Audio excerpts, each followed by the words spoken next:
Quinta rodada do Campeonato Tocantinense, só falta uma para o fim da primeira fase. Rebaixados e classificados já foram definidos, né, Leandro? Só está faltando uma vaga para os classificados, os rebaixados já foram definidos, mas 2 classificados já saíram. Mas a gente começa falando, por enquanto, de quem vai ter que jogar a segunda divisão no segundo semestre. Interporto e Capital se enfrentaram lá em Miracema, campo neutro, né? E no final das contas, o Capital perdeu e acabou indo para a segunda divisão. A gente mostra agora como é que foi. Na ânsia de ajudar, o atacante Rinaldo foi dar uma de zagueiro. Se precipitou e derrubou o Bruno Moraes na área. Foi pênalti, que o próprio Bruno bateu e abriu o placar para o Interporto.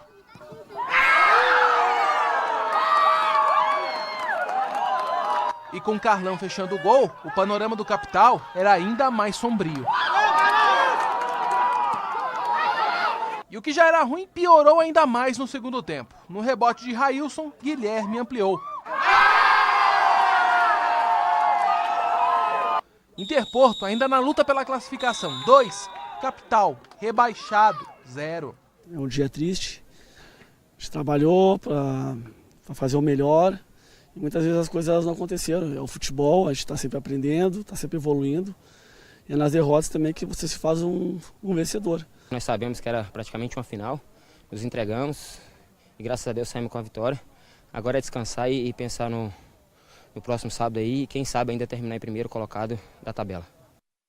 Sempre bom lembrar que o jogo foi em Miracema por causa da exigência do Corpo de Bombeiros, que queria 10 brigadistas no estádio Newton Santos, uma exigência que nem a CBF faz. Não tinha tempo hábil para que isso fosse viabilizado, né, Pois Leandro? e a gente não entende também essa exigência, porque é só aqui mesmo que está se exigindo isso. A CBF, por exemplo, também não exige. Com esse resultado aí, como a gente mostrou, o Capital está rebaixado para a segunda divisão, o Interporto muito perto da classificação, chega na última rodada só dependendo de si. Só que o só dependendo de si é fácil. Ganhar do Gurupi, mesmo que seja em casa, não é missão das mais fáceis. Agora, uma grande surpresa, o rebaixamento do Capital, sem dúvida nenhuma. O Capital era visto como um dos favoritos ao título, mas a garotada sentiu a pressão, muitos jogadores vindos das categorias de base do clube, juntou-se com os veteranos e os veteranos, muitos deles não renderam aquilo que se esperava. Valdo, Moacris estiveram longe do futebol que já mostraram antigamente. O Rinaldo, que é um dos destaques da equipe, que vinha para ser o grande destaque, tentou, se desdobrou, em muitos jogos a gente via ele na lateral, no meio campo, ou seja, queria ajudar, mas acabou esquecendo de fazer a função principal dele, que era de marcar gols. O Capital agora na última rodada enfrenta a equipe do Paraíso e, só para cumprir tabela, já começa a pensar agora na segunda divisão, segundo rebaixamento do futebol palmense em 2 anos. Lembrando que o Capital é o antigo Ricanato, que teve um bom desempenho, né, nos campeonatos que disputou anteriormente, né, Leandro? Principalmente categoria de base. Se firmou como um grande clube formador, inclusive será o representante do estado na Copa São Paulo de 2018, mas no profissional, na primeira divisão, por enquanto, está devendo, e agora que vem o segundo semestre aí para a equipe do Capital tentar se reformar. Vamos ver agora Gurupi e Paraíso, como é que foi o jogo? Pois é, o Paraíso tinha uma missão quase impossível, considerada quase impossível, vencer o Gurupi fora de casa para manter as chances de classificação. Missão dada é missão cumprida, 1-0 para o Paraíso, olha só como é que foi.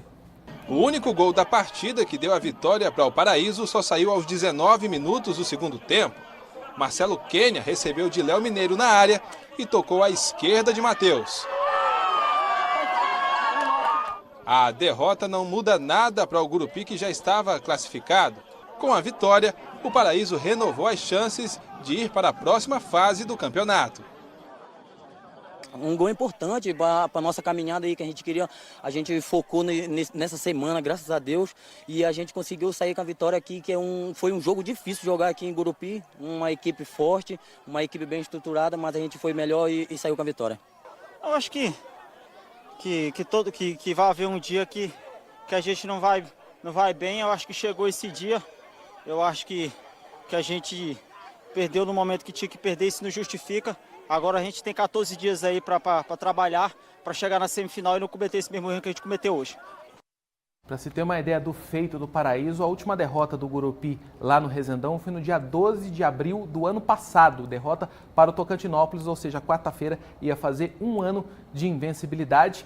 E com essa vitória aí, a gente viu agora o gol aí, olha o gol do Quênia. O Quênia é um jogador que foi trazido pelo Célio Ivan, lá do interior do Pará. A gente vê ele em campo, é um jogador de muito talento, tem habilidade, mas a gente vê claramente que o Quênia faltou aquela categoria de base. Então, muitas vezes, em aspectos básicos do jogo, passe, posicionamento, o Quênia peca um pouquinho, mas como talento natural, o Quênia é um jogador muito talentoso. E o Paraíso continua no páreo. Era o time considerado candidatíssimo ao rebaixamento, já se salvou do rebaixamento, porque já foram definidos os 2 times que caíram e ainda está na luta pela classificação. Tem que vencer no final de semana o Capital jogando em casa e torcer para que o Gurupi vença o Interporto. Nada mal para quem era candidatíssimo ao rebaixamento. Leandro, futebol é uma caixinha de surpresas mesmo, né? Vamos saber agora como é que foi Tocantinópolis e Tocantins? Quer dizer, Tocantinópolis e Tocantins, o Verdão do Norte, o Verdão do Bico, jogando em casa, a gente sabe a força dele. E, nesse caso, não deu outra vitória de 1-0 e teve ligação, se é que vocês me entendem. Olha só. Não é início de campeonato, mas o jogo foi de estreia. Batata, atacante do Tocantinópolis, jogou sua primeira partida do campeonato nesse domingo e já chegou tentando fazer gol de bicicleta. Mas foi só aos 25 minutos que o gol saiu. Gama bateu o escanteio, Marcelo cabeceou e o chuteirafone Chessuí mandou para a rede.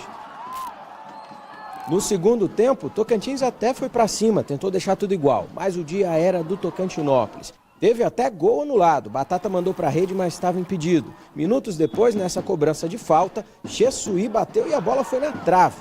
O placar ficou 1-0 mesmo, mas foi o suficiente para o nosso estreante agradecer bastante.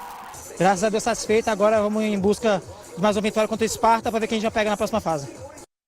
Batata e Chessuí, essa dupla promete, sem dúvida nenhuma, no Tocantinópolis, um grande reforço. Aí para o Verdão, nessa segunda fase, já está classificado e hoje no Globo Esporte a gente vai mostrar o Chessuí ligando a aí. Comemoração do chuteirafone, A chuteirafone, Chessuí, que agora é artilheiro do campeonato, empatado ao lado do Léo do Esparta. Quanto ao Tocantins, colheu aquilo que plantou. Quem planta desorganização, colhe eliminação, aquele problema todo de falta de comissão técnica, o treinador que vai e volta. Inclusive ontem quem treinou o time foi o Mazinho, que era para ser o auxiliar técnico do Atisson, mas foi efetivado como treinador, porque o Atisson não volta mais para a equipe do Tocantins. Já era de se esperar, né, Leandro? Pois é. Ele cheio de compromissos, não tinha como acompanhar a partida. Ele ficou até quarta-feira, depois voltou para o Rio de Janeiro e no meio disso anunciou que não voltaria. Agora, por que assumiu?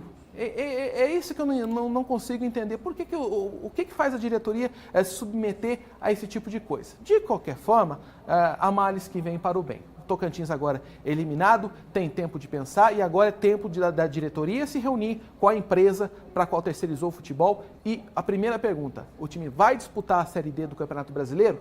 Se disputar, tem que se preparar, fazer planejamento, correr atrás de reforços, correr atrás de uma comissão técnica, porque pelo que a gente sabe o Mazinho está lá sozinho, não tem um preparador de goleiros, não tem um preparador físico, então que seja dada uma estrutura.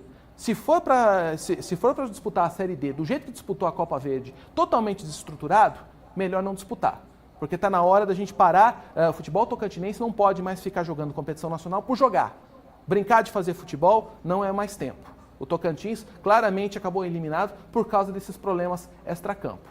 Acontecer isso no estado, a gente até releva um pouco, mas agora é competição nacional. É a imagem do Tocantins que está indo para todo o Brasil. Então, se é para jogar, que jogue pensando em acesso, nada mais do que isso. Vamos falar agora de Colinas Esparta? Pois é, o Esparta, o estreante, aquele que também era considerado o candidato ao rebaixamento, está voando. E lá em Colinas, sabe o que fez? 5-0 no Colinas, olha só.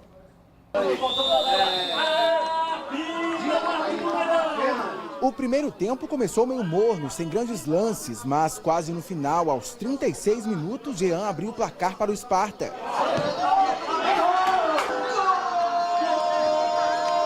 No segundo tempo, não demorou muito para Tardelli marcar o segundo do Esparta.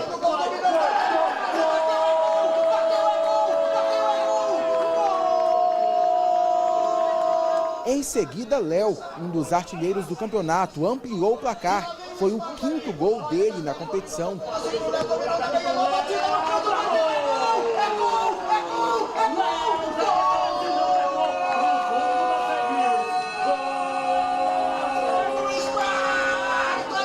Fábio Bahia fez o 4º para o time de Araguaína.